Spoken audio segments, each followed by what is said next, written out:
Mr. Nowrasteh, prior to September 11th, 2001, how many individuals had flown airplanes into the World Trade Center and killed 3,000 people?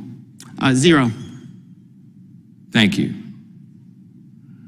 Mr. Scott, how many gotaways have there been? 1.7 million known. That means there's evidence, video, whatever, but I can't give you an estimate on how many we don't know in the hundreds of miles of border that are not being patrolled.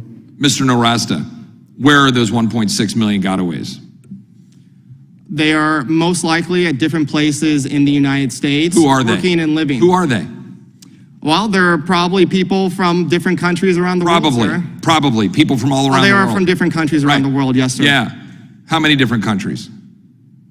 Well, if the data that we have about those who are apprehended is any indication, a large number of countries, probably about 162 of them from all over the world? Probably, yes, sir. Right. You willing to bet your family's life, my family's life, on the safety of in our country, irrespective of who these individuals are when you don't even know who they are?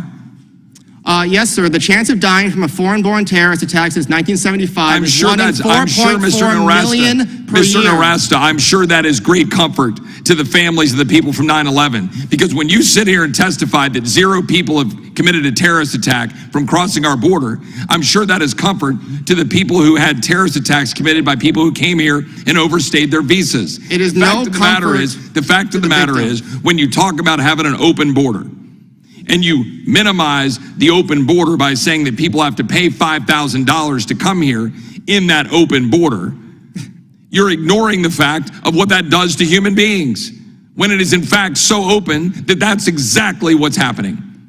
I'm sure that your position is great comfort to the man in Baltimore who was being held up for ransom for $23,000 so that his little girl wouldn't get raped in a stash house in Fort Worth. Have you talked to that little girl or to that father? Was he a terrorism suspect? Have you talked to that father, Mr. Nowrasteh? No, I'm not aware of that terrorism case. What was his name? Have you talked to that father whose little girl was being raped in a stash house? No, I haven't. Is this a terrorism-related issue? I'm answering the questions, and this is the subject matter I want to talk about in this hearing, Mr. Nowrasteh, because you're the one sitting here trying to tell the American people that our border is perfectly fine, that it is perfectly okay, that it is, not open because people are paying $5,000 or $10,000 to get here. So it is very much relevant that a little girl's getting raped in a stash house because of the policies of you and radical leftists who don't give a damn about it, because it is more politically expedient for you to saddle up to the Libertarian Cato Institute or a bunch of radical leftists and talk about, how important it is for people to free flow across borders. I have talked about the chaos repeatedly, sir. The way to reduce the chaos is through legalization and liberalization, not cracking down more. If you cared about the border chaos, that is the way to do it. Which will perpetuate the lawlessness, and you know it.